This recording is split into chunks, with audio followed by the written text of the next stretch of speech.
So South, tell us more about Vision 2030 and how blockchain can play a role in implementing its objectives. Well, in Saudi Arabia, I mean, we've been really fortunate to have a great leadership within the kingdom that sets the vision. Vision 2030 is a very ambitious yet achievable kind of roadmap, or if you will, a blueprint for the whole country to move. And it's built on three main themes, and there are multiple programs under Vision 2030. And digitization has been placed.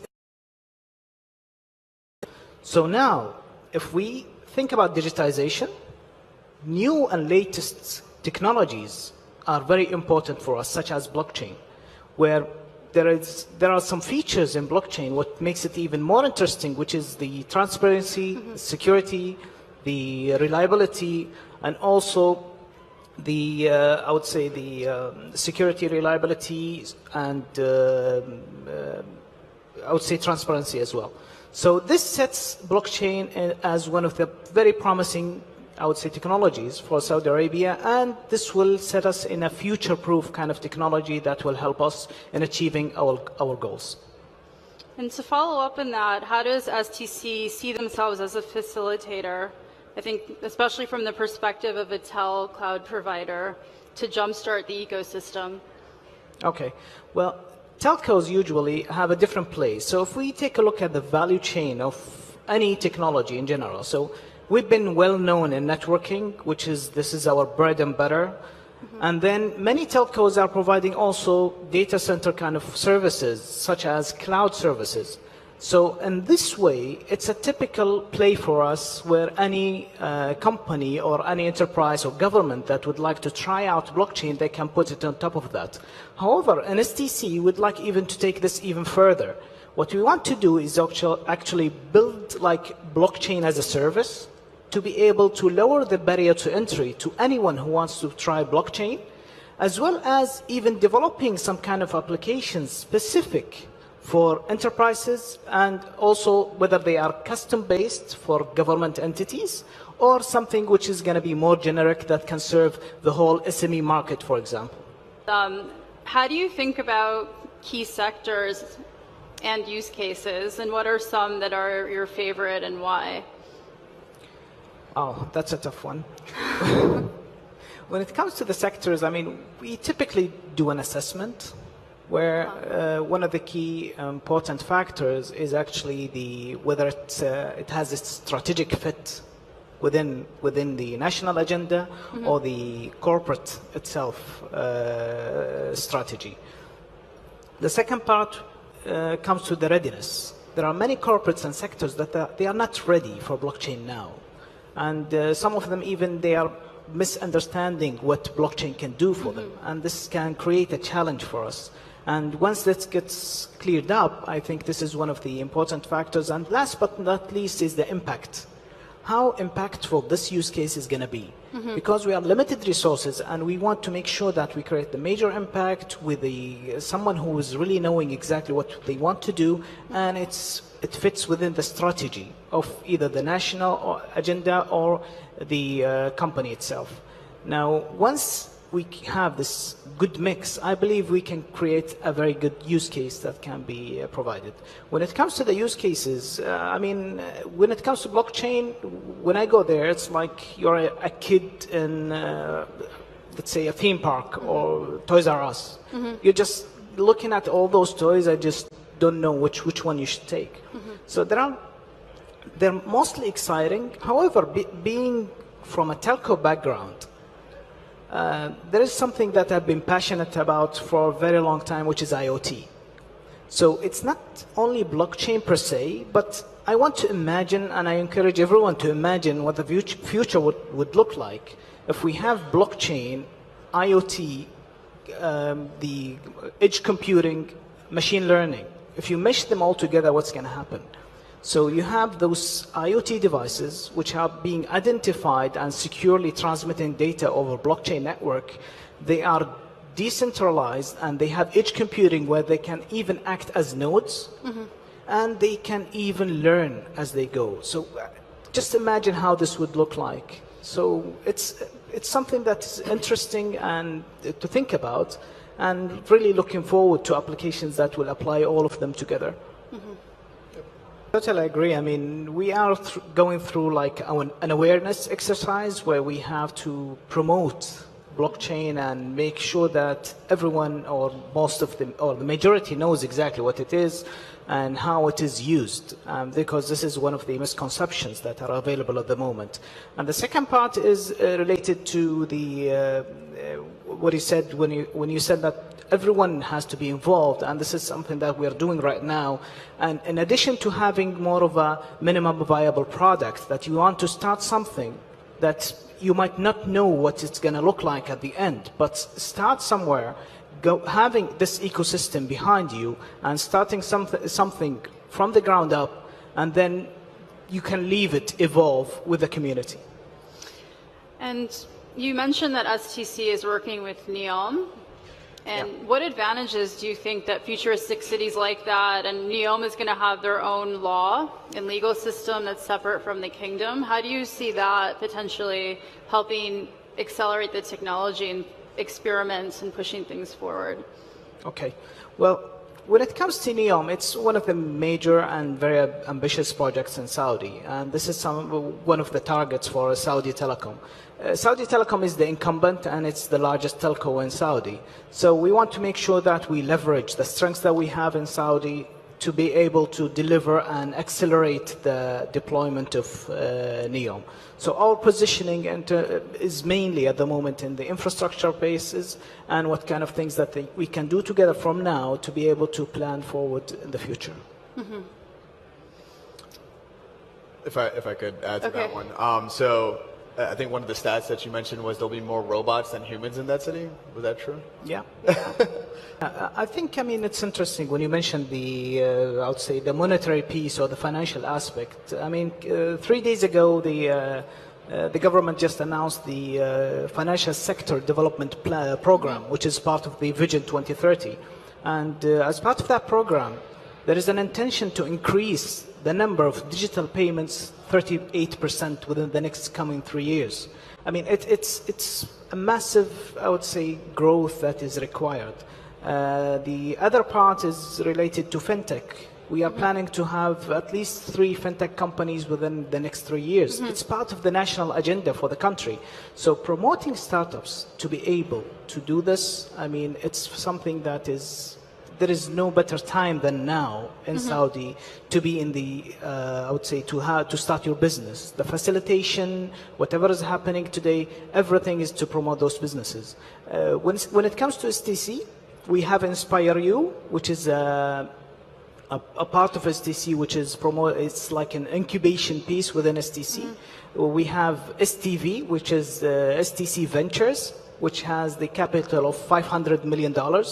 Where we are investing in the companies and startups to just give them, I mean, funds, but it's purely from investment point of view. I'm Ronnie. I'm working with ETH News. And you mentioned that NEOM is not really going to be under the jurisdiction of the kingdom. Can you explain more the relationship between the kingdom's laws and how NEOM operates, and also who will be invited to work and live in NEOM? Did you hear the question? They were wanting more details in terms of NEOM and how it's going to be outside the jurisdiction, like what that means, and also who's being invited to work and live in NEOM. And I think that's an interesting question because NEOM is beginning to sign contracts with companies, including STC. So if you could provide more detail. Yeah, sure. Well, NEOM, it's going to be like country within a country. So it has its jurisdictions, it will have its own laws to be able to thrive, to give it the agility that it requires to achieve its goals and ambitions. Yeah. So when it comes to living there, of course, I mean, similar to any other country, we'll have to definitely apply and see how this would work, depending on what kind of either sector or what kind of things that are required in that, I would say, city. So there are major factories that are being contracted now to be built there. I mean, obviously, there are many in the news that are coming and investing in NEOM. So definitely as part of those projects, anyone can apply to be able to work in NEOM. And Yasmin knows. Hi, I have a question for the gentleman from STI. My name STC. is STC. Yeah. My name is Matthew, and I'm wondering, what are you guys doing with the network level data that your users are generating? Their location beacons, what websites they're going to, applications that they're using? Is that information that you're packaging and putting on the blockchain in terms of developing a persona for later use in an advertising scenario? And how do you get around PII compliance, if so? Can you repeat the last question? Do you have PII compliance or privacy compliance? Right? Yeah. Because while I'm cool with my information being on the blockchain, I don't want them to be able to trace it back to me. That was kind of why this all started, right? Let's be anonymous but transparent, yeah? Sure. Well, when it comes to data, I mean, as telcos, we do data monetization. There is a recent product that we just released, which is called Slicer, which gives the location data, the demographics, where you can advertise targeted or just, I would say, individuals that you want based on demographics, based on location, etc.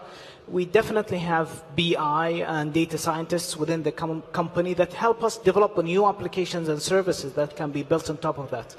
At the moment, it's not built on blockchain, but this is something that definitely in the mind of the product team, how to evolve this product and make it more future-proof, if you will.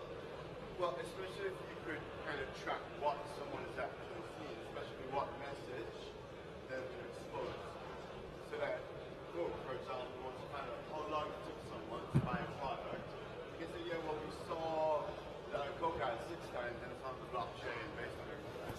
I totally agree with you. I mean, I'd like to take this as a good chance also to mention that within STC we have something called Blue Vault, which is more of similar to Google, I would say, Store and Apple App Store, where developers can put their applications on top of this platform and it can be sold within Saudi to any, I would say, major, small and medium businesses or even government, where at the end of the month it will come as part of their bills. So this will relieve and offload developers from going for the billing and collection and making sure that they go after everyone, just making sure that they focus on their own business. So this might fit if there is any application that can leverage any data, for example, to be published as part of the applications that can be sold. I'd like to add also there's the Islamic Development Fund. They are actually doing something on blockchain at the moment where they want to track if they are funding any, I would say, country or any unit or organization within a country. So blockchain is helping them a lot in understanding where this money is going and to what exactly. Hi. I think the work that you're doing in the Middle East is really exciting, and it's really impressive to see how Consensus is a trailblazer in the region. And I want to ask two things. So you said you've made an in-depth study and consultation with STC in identifying which are the sectors and use cases that you will be working on. Can you share that? And my second question as well is, how do you envision creating a community that's collaborative and where we can all share best practice, not only as companies that work in the blockchain space and enterprises that are adopting blockchain technologies, but also as countries, from Saudi Arabia to Bahrain to the Emirates to the rest of the Gulf and the Middle East, and that will serve as best practice for emerging markets. Cool. That's a good question. Use cases and how do you foster community, right? In collaboration. Yeah. You want to take that? Well, yeah, the first one, I mean, maybe Mo just touched point on some of what we have done together. I mean, we had an extensive yet very exciting exercise back home in Riyadh, where we went through, cannot be disclosed at the moment, I would say, kind of use cases. And we took it from different angles to make sure that we have a good assessment to prioritize the opportunities and the use cases that we have. As part of this exercise, we are going through each account or each vertical and going to see the impact and whether we can really penetrate whether the customer has that knowledge or not to be able to deliver those kind of services. One of the interesting parts, and to be frank with you, the things that made us work with Consensus is the openness. They are open to work with others. They are, really open to work within a community. And this is what we are trying to build in Saudi. We are trying to build like more of a blockchain kind of environment where people can participate, can share knowledge, and I'll be more than happy to discuss more with you if you want to participate and be part of this. Can you name the verticals that you've identified that are ready for adoption of blockchain technologies? Obviously, so telecoms is part of it, but I think what should be shared as that STC is much more of a horizontal organization as well, and is not just the telecoms part. So which ones are the industries that we should all be targeting and supporting in their adoption? Based on the numbers, there is always the two sectors that pops up, which is financial and logistics. Logistics all the way, whether it's customs, whether it's ports, whether you name it. So those two always pops up as one of the highest. However, there are some others which will have more impact. Not necessarily maybe when it comes to monetary value, but when it comes to impact, they will be more way higher. There is one thing that I just missed to mention, that why STC is working on this also because we have diverse, subsidiaries within the region. So there is STC in Saudi, we have Viva Bahrain, and we have Viva Kuwait as to start with. So whatever we've done in Saudi, we can easily replicate in those countries. Well, in terms of Saudi Arabia was a closed society, and now it's opening itself up, and what that means, and the role of blockchain. Yeah, so when it comes to Saudi, opening up requires, it's part of the vision, definitely, and where we want to attract more businesses. So the second pillar, or the second theme of Vision 2030 is thriving economy. Mm-hmm. So as part of that, we have to be very, very transparent. And I believe that blockchain can help a lot to make sure that we have something very transparent, secure, scalable, and reliable. So I believe that it has the right fit when it comes to enabling the vision or the realization of Vision 2030. Mm-hmm.